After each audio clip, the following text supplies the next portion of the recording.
Good morning students. आज हम आपको उद्यमी नर कविता के शेष भाग की व्याख्या समझाएंगे।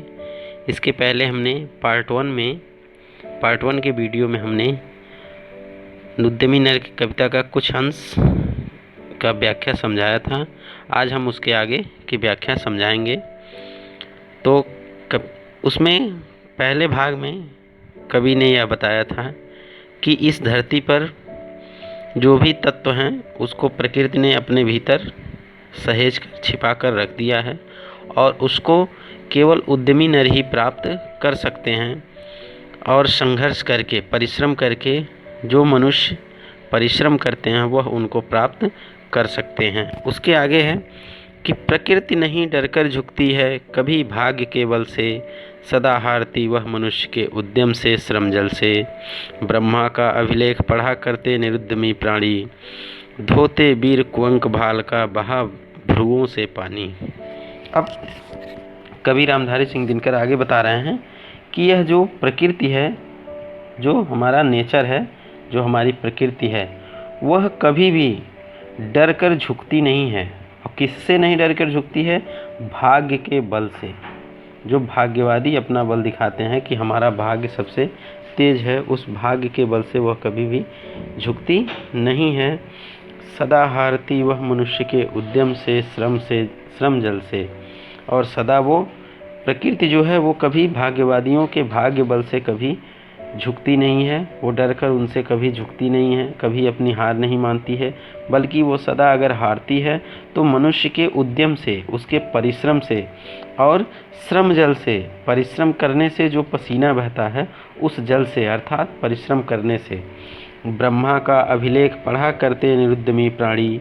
और ब्रह्मा का जो अभिलेख है, अर्थात ब्रह्मा के द्वारा जो भाग्य लिखा गया है, वे केवल निरुद्यमी प्राणी ही पढ़ते हैं। जो आलसी व्यक्ति हैं, जो कर्मठशील व्यक्ति नहीं हैं, वही उस ब्रह्मा के लिखे अभिलेख को पढ़ते हैं, अर्थात ब्रह्मा के द्वारा लिखे हुए भाग्य पर वही विश्वास करते हैं। जो परिश्रमी होते हैं वह कभी भी ब्रह्मा के अभिलेख पर विश्वास नहीं करते, ब्रह्मा के द्वारा लिखे गए भाग्य पर कभी विश्वास नहीं करते। और निरुद्यमी प्राणी ही उस ब्रह्मा के लिखे गए भाग्य पर विश्वास करते हैं। और धोते वीर कुंवक भाल का बहा भ्रुवों से पानी। और जो वीर होते हैं वह कुंवक भाल का, कुंवक मतलब होता है दुर्भाग्य, और भाल माने माथा, और भ्रुव माने जो भौहें होती है वहाँ से जो पसीना चूहता है, अर्थात जो परिश्रम करने से, आप जानते हैं आंसू जो है वो आँखों से बहती है, अश्रुधारा बोलते हैं, अश्रु पानी उसको बोलते हैं। लेकिन भ्रुवों से पानी बहना मतलब परिश्रम करने से जो पसीना बहता है वह माथे से होकर और भौहों के द्वारा नीचे आता है। तो वही कह रहे हैं कि जो परिश्रमी लोग होते हैं वे दुर्भाग्य को अपने माथे से क्या करते हैं? उस पसीने को पोंछते हैं। वही जो है केवल आलसी लोग ही परिश्रम से जी चुराते हैं, जबकि जो परिश्रमी लोग हैं, जो उद्यमी लोग हैं, वो अपने परिश्रम के बल पर पसीना बहाकर अपने दुर्भाग्य को भी बदलने की क्षमता रखते हैं। पूरा है कि प्रकृति कभी भी भाग्य के बल से डरकर नहीं झुकती, वह सदा परिश्रम करने वालों से भयभीत रहती है, उसी से डरती है और उसी से हार मानती है।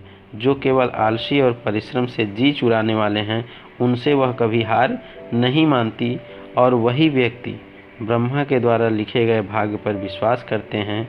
जो वीर और उद्यमी होते हैं, जो परिश्रमी व्यक्ति होते हैं, वह निरंतर अपने शरीर से पसीना बहाकर उस भाग्य को बदलने की क्षमता रखते हैं। आगे वो कहते हैं कि भाग्यवाद आवरण पाप का और शस्त्र शोषण का, जिससे रखता दबा एक जन से भाग दूसरे जन का। पूछो किसी भाग्यवादी से यदि बिंधि अंक प्रबल है, पद क्यों देती न स्वयं वसुधा निज रतन उगल है। और आगे कहते हैं कवि कि भाग्यवादी अगर ये मानते हैं, जो भाग्यवाद है, भाग्यवाद क्या है? वो पाप का आवरण है। और पाप जानते हैं एक निम्न कर्म होता है। मानो हमारे शास्त्रों में पाप को एक बहुत ही बुराई कहा गया है। तो यहाँ भी लेखक कहते हैं, कवि कहते हैं कि जो भाग्यवाद है वह एक आवरण है पाप का और शस्त्र है शोषण करने का। शोषण करने के, एक मनुष्य से दूसरे मनुष्य का शोषण करवाता है भाग्यवाद, और वह जो है कुछ नहीं है इसके अतिरिक्त। क्या है वो? पाप का आवरण है और शोषण करने का हथियार है, जिससे रखता दबा एक जन से भाग दूसरे जन का, और उसके द्वारा एक मनुष्य दूसरे मनुष्य का जो हिस्सा है, जो भाग है, उसको वो दबा लेता है, उसको वो छीन लेता है। पूछो किसी भाग्यवादी से यदि विधि अंक प्रबल है।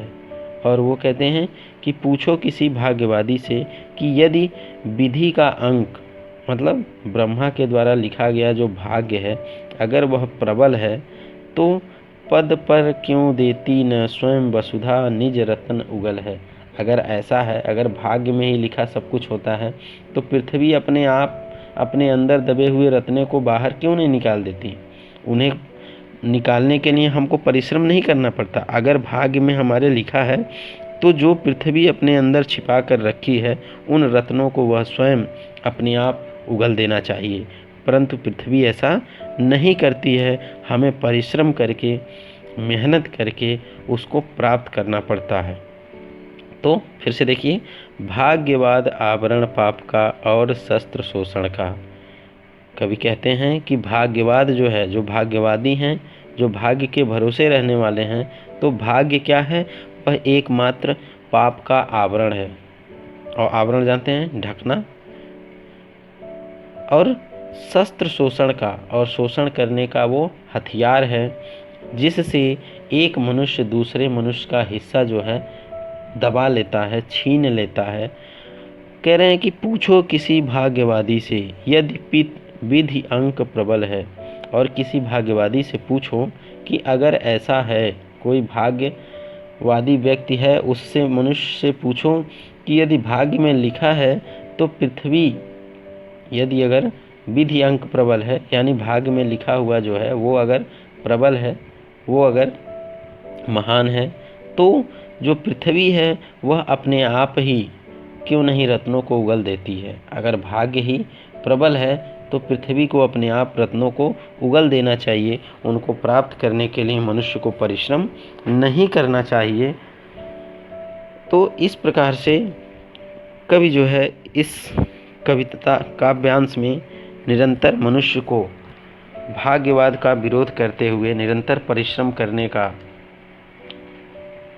संदेश देते हैं कि हमें बिना परिश्रम किए कुछ भी प्राप्त नहीं हो सकता है, क्योंकि जो कुछ भी हमारे भाग्य में लिखा है वह ऐसा नहीं होता। मनुष्य को जो कुछ भी इस धरती पर प्राप्त करना है वो सभी परिश्रम के द्वारा ही प्राप्त होता है, क्योंकि प्रकृति के कोष के अंदर बहुत सारे रत्न खजाने भरे पड़े हैं और उन्हें हम केवल परिश्रम के द्वारा ही प्राप्त कर सकते हैं। उन्हें हम मेहनत करके निरंतर अपना पसीना बहाकर ही उसको प्राप्त कर सकते हैं। उसके अतिरिक्त और कोई उसका साधन नहीं है जिसके द्वारा हम उसे प्राप्त कर पाएँ। इसलिए मनुष्य को निरंतर परिश्रम करना चाहिए। धन्यवाद। अगर आपको कहीं कुछ समझ में नहीं आया है तो आप कमेंट कर दीजिए, या हमारा जो व्हाट्सएप नंबर है उसमें आप अपने प्रश्न को लिख कर भेज दीजिए, हम उसका आंसर, उसका जवाब दे देंगे। धन्यवाद।